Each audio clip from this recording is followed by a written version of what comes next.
Hello everyone, good evening. कैसे हो आप सब? हमने 2 क्लास इसके बारे में पढ़ा था, मनोविज्ञान के बारे में, जिसमें मनोविज्ञान का इंट्रोडक्शन था। हमारे इंट्रोडक्शन में से तो इतने ही क्वेश्चन पूछे जाएंगे, कोई परिभाषा पूछ लेंगे या फिर इसका विकास जो मनोविज्ञान है उसके कर्म के बारे में पूछ लेंगे, कौन से वैज्ञानिक ने क्या माना है इसको, मनोविज्ञान को। तो आगे हम बाल विकास के बारे में पढ़ेंगे। आगे का हमारा जो चैप्टर होता है इसका साइको का, वो बाल विकास से शुरू हो जाता है। बाल विकास पे ही आगे के चैप्टर डिपेंड है। तो आज हम शुरू करते हैं बाल विकास। बाल विकास क्या होता है? बच्चे का विकास है। इसमें हमारे 2 चीज शामिल होती है, एक वृद्धि, अभिवृद्धि बोल दो या वृद्धि बोल दो, जिसे ग्रोथ बोलते हैं, और दूसरा होता है डेवलपमेंट, विकास। अगर हम इन दोनों के डिफरेंस के बारे में पढ़ लेंगे ना तो हमारा क्वेश्चन इजीली अटेम्प्ट हो जाएगा, क्योंकि इन दोनों के डिफरेंस के बारे में ही ज्यादा पूछा जाता है कि भाई ये शरीर का, जो शरीर के पार्ट बढ़ गए तो हमारा विकास होगा या अभिवृद्धि होगी, ऐसे क्वेश्चन पूछे जाते हैं स्टेट में या जो भी टेट है, कौन सा भी, उन सब में।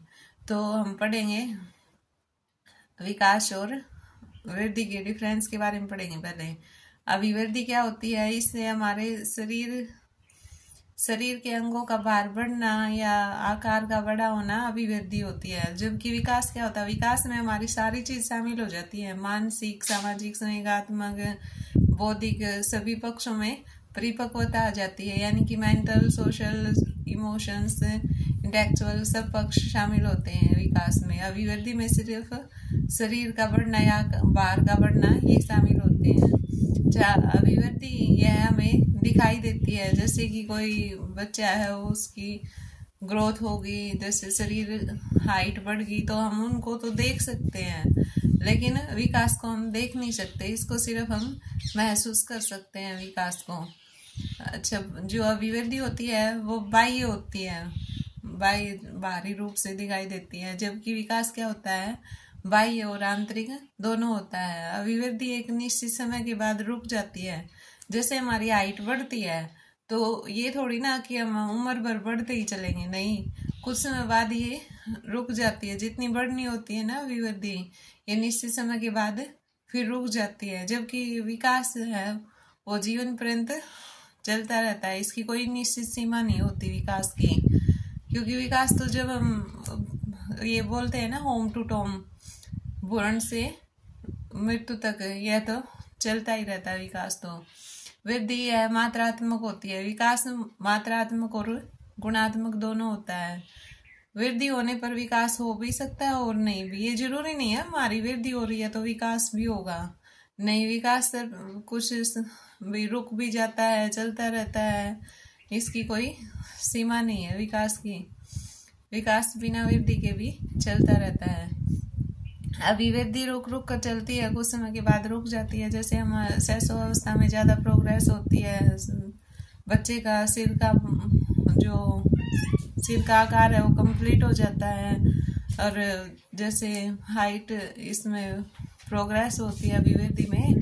जबकि विकास जीवन पर्यंत चलता रहता है। जैसे ये बोलते हैं ना कि भाई 14 साल तक, 14 वर्ष का बच्चा होता है जो, उसके सिर का विकास कंप्लीट हो जाता है। जितना हमारे पूरी एज में बढ़ना होता है ना शरीर का आकार, सिर का आकार, उतना कंप्लीट हो जाता है, उसके बाद नहीं होता, इसलिए। अच्छा, आगे क्या पढ़ेंगे हम? विकास के आयाम। ये क्वेश्चन पूछा गया था रीट में कि इनमें से जैसे 3 दे देंगे, फिर आगे दे देंगे ऑल ऑफ दीज, भाई इनमें से कौन सा है या सब है, या फिर एक अलग से किसी और कंसेप्ट में से उठा के दे देंगे, पूछेंगे कि भी कौन सा नहीं है।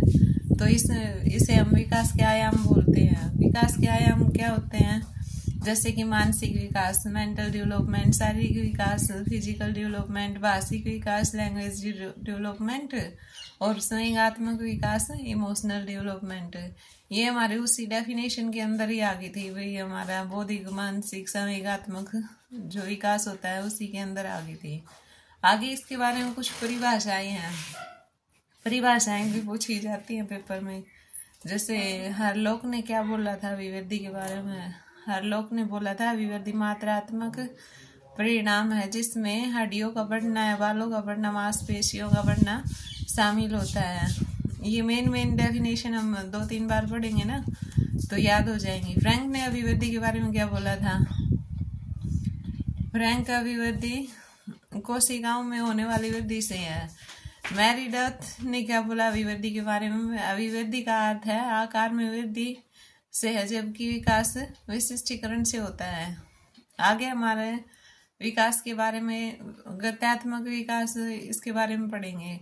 गत्यात्मक विकास यानी कि मोटर डेवलपमेंट, यह एक तरह का बालक का शारीरिक विकास से जुड़ा है। यह मसल्स, हड्डियों की अक्षमता और उन पर कंट्रोल करने से संबंधित है।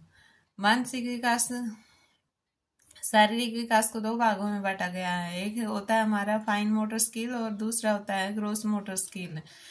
इसमें फाइन मोटर स्किल में क्या होता है? इसमें मसल्स का कम यूज होता है, जैसे कि टाइप करना, मेकअप करना। इसमें हमारे शरीर के कुछ ही पार्ट यूज होते हैं, हमारी बाकी बॉडी पे कुछ ज्यादा प्रेशर नहीं पड़ता इससे। अच्छा, ग्रोस मोटर स्किल क्या होती है? इसमें मसल्स का ज्यादा यूज होता है, जैसे कि दौड़ लगाना, कूदना। इसमें हमारी पूरी बॉडी वो काम करती है। जैसे डांस करना होगा, इसमें भी हम फाइन मोटर स्किल नहीं, ग्रोस मोटर स्किल लगाएंगे, क्योंकि इसमें हमारी पूरी बॉडी मूवमेंट करती है। इसलिए आगे विकास के बारे में पढ़ेंगे। विकास के कुछ पक्ष दिए गए हैं, जिसमें 2011 में भी क्वेश्चन पूछा गया था रीट में। विकास एक गुणात्मक परिवर्तन है। वैसे तो हमने इसके बारे में पहले पढ़ लिया, लेकिन आगे थोड़ी सी एक आध जानकारी और ले लेंगे ताकि हमारा आगे का ज्ञान और बढ़ जाए। विकास एक गुणात्मक परिवर्तन है, इसमें अभिवृद्धि शामिल होती है। मनोविज्ञान में विकास को क्रमिक परिवर्तनों की प्रक्रिया माना है। विकास मानव वातावरण और वंशानुक्रम दोनों से प्रभावित होता है।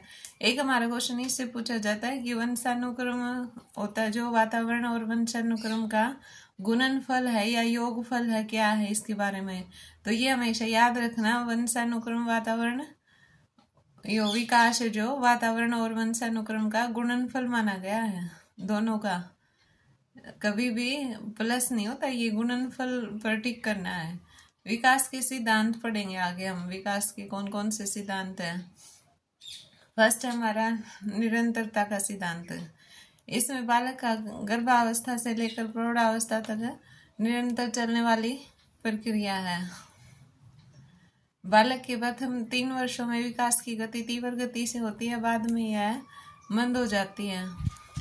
जितने हमारी प्रोग्रेस होती है ना, शुरू के 3 सालों में हमारी शरीर की प्रोग्रेस है वो ज्यादा बढ़ती है बाल्यावस्था में। समान प्रतिमान का सिद्धांत है। इसमें क्या है? इस सिद्धांत के अनुसार सभी प्राणियों का विकास अपनी जाति के अनुसार ही होता है। जैसे किसी देश में जन्मे बच्चे समान होते हैं, विकास भी ऐसे ही होता है। जैसे भी एक इंडिया का बच्चा ले लो, एक अमेरिका का।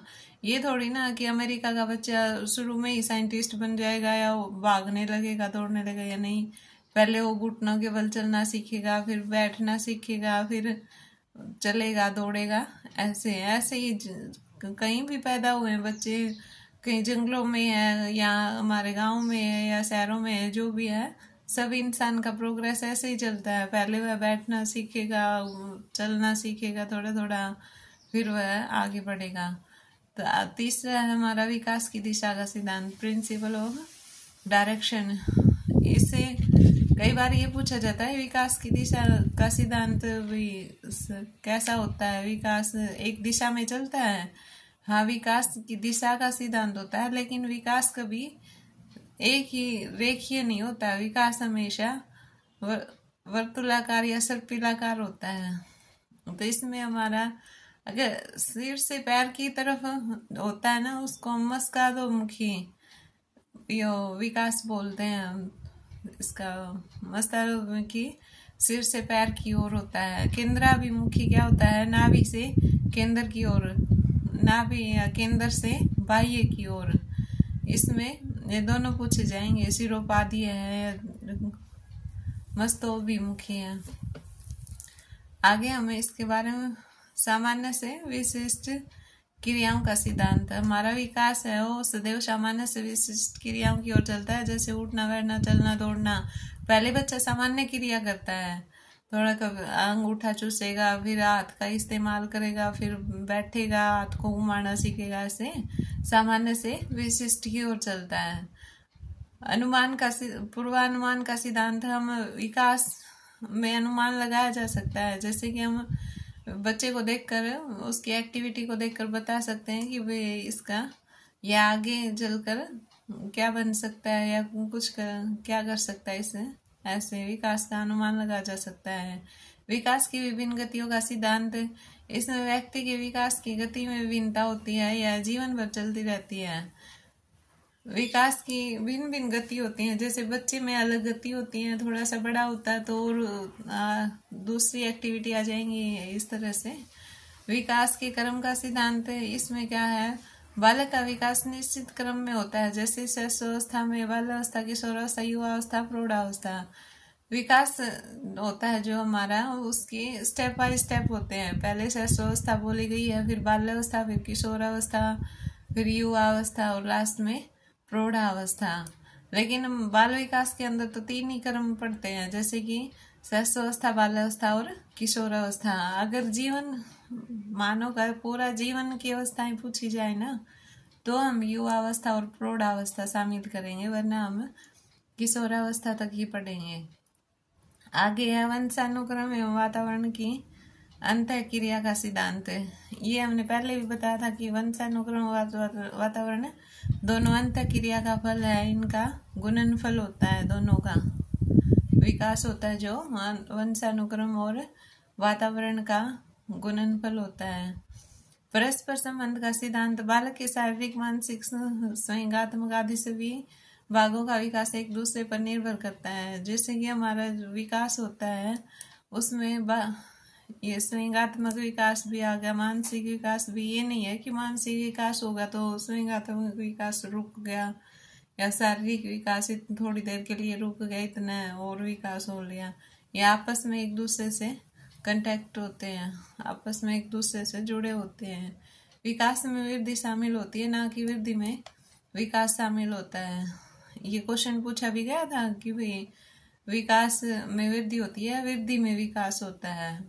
विकास के अंदर वृद्धि होती है, ना कि वृद्धि के अंदर विकास होता है। चक्राकार गति का सिद्धांत। यह विकास कभी धीरे चलता है, कभी तेज चलता है, इसलिए इसे एक रेखीय नहीं माना गया है। कभी कभी हमारा विकास ज्यादा हो जाता है, कभी कम होता है, तो इसलिए इसे सर्पिलाकार भी बोला जाता है। बाल विकास की अवस्थाएं। आगे हम इसके बारे में पढ़ेंगे। इसके बारे में कुछ वैज्ञानिक भी हैं आगे, जैसे जीन पियाजे हो गया, कोहलरबर्ग हो गया, इन्होंने इन अवस्थाओं के बारे में पूरे डिटेल से बताया है। तो अब हम मेन एक बार इनकी जो अवस्थाएं हैं इनके बारे में पढ़ लेंगे। बाल विकास की कौन कौन सी अवस्थाएं होती हैं। पहले होती है शैशवावस्था, इन्फेंसी, 0 से 2 वर्ष, या इसमें CTET में तो 0 से 2 वर्ष माना गया है, लेकिन STET वालों ने 0 से 4 वर्ष माना है। बाल्यावस्था, चाइल्डहुड, ये 4 से 12 वर्ष तक।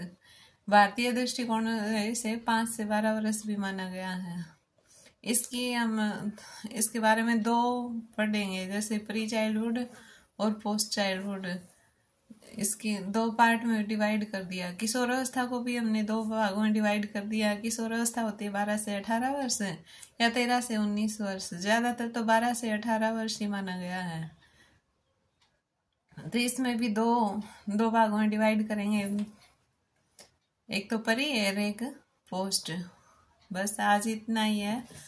आगे हम जीन पियाजे के बारे में पढ़ेंगे, जिन्होंने इसके बारे में अलग अलग बताया है कि भाई हमारे जो शैशवावस्था होती है उसमें क्या क्या एक्टिविटी होती हैं, बाल्यावस्था में क्या क्या होती है, किशोरावस्था में क्या होती हैं। आज के लिए इतना ही काफ़ी है। धन्यवाद।